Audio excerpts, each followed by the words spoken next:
So as the paramedic coach, I get asked a lot, what would you change about EMS? Well, there's a lot of things to cover, but in this podcast, I want to cover one specific thing that I would change about EMS because I believe it can be done. I don't see why it can't be done. And I've literally thought about this since I started as an EMT. And once I learned about all the ranks and levels, I was like, why isn't it just more simple like this? So I'm going to share my thoughts with you. I really would love your feedback on this. How would you change this? Do you agree with me? Do you disagree? I'd love to hear your feedback on this because to me, it makes perfect sense. I'd love to hear what you all think about this. So as you know, in the ambulance service, there are 4 main ranks. So these are national, NREMT ranks. So we have the EMR, which is the emergency medical responder. So the emergency medical responder, that is typically, not a rule, but typically, you'll see some volunteer fire department members, volunteer EMS members, someone who is tasked with driving the ambulance, whether it's a volunteer, for example, or again, more volunteers. Also, you'll see it police officers, other first responder personnel, could even be security officers, have an EMR certification, camps, stuff like that. The emergency medical responder certification technically is the first rank in the ambulance service. Now, most paid EMS agencies skip that and go right into the emergency medical technician or EMT level.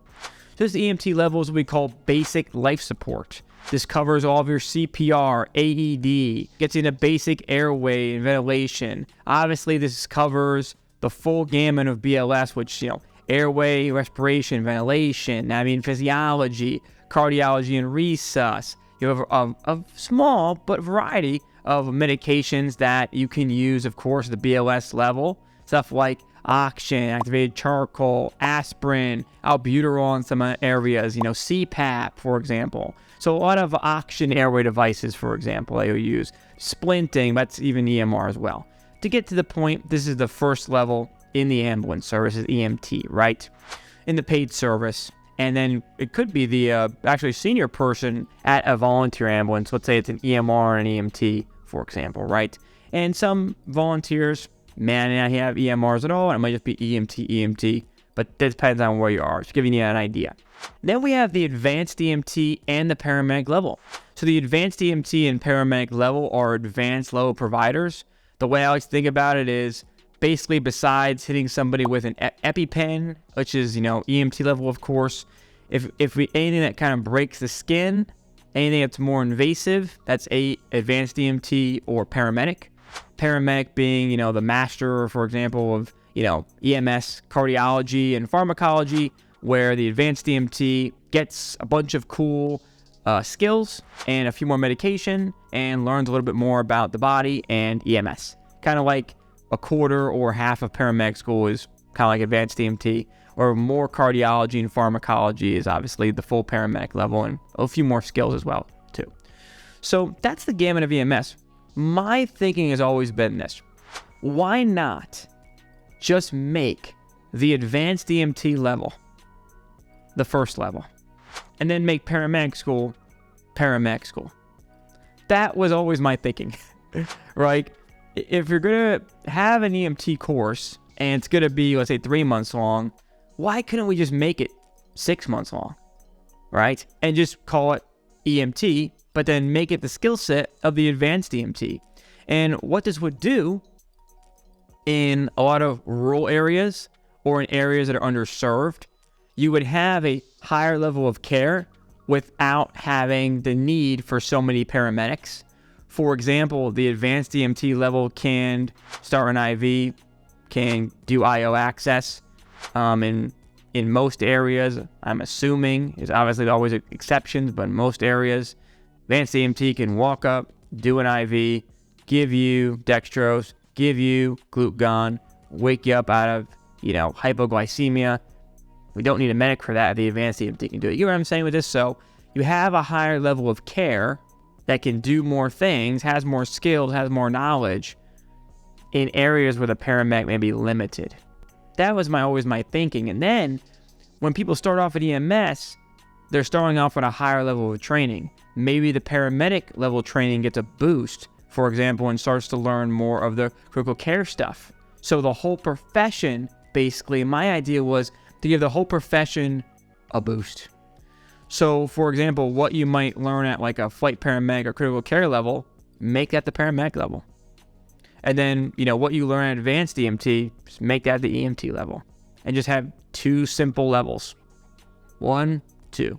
That was always my mindset. What are your thoughts on this?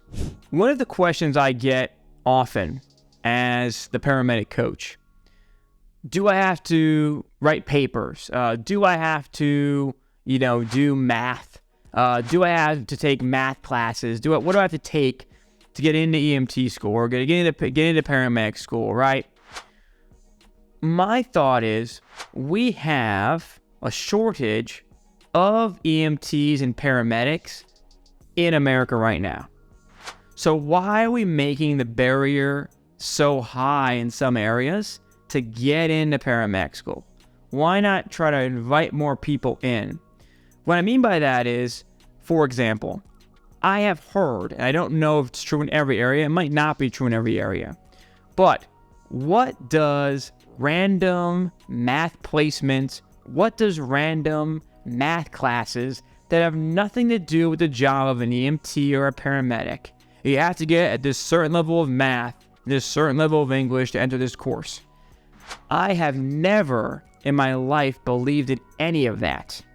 A lot of EMS and a lot of jobs in general, most jobs in general, don't require that.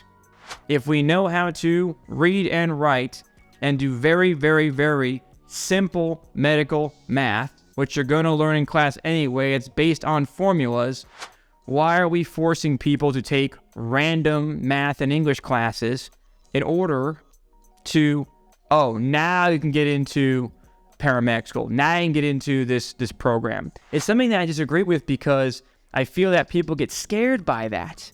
And when they get scared by that, I wish there was a change in that. Because I see it scare some students because I'm the one as the paramedic coach getting those messages because I can see people on the ground talking about this, right? So that's what I would do. I'd make it easier to get in, right? Do you know simple math?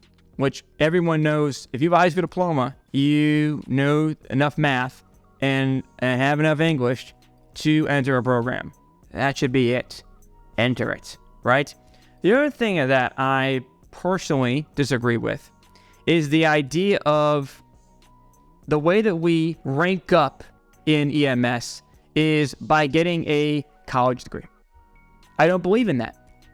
I believe in the best person for the job, the best medic for the job, the best leader for the job, the person most respected by their peers for the job should get the job, should get the promotion. Not just because, this person has the most credentials, right?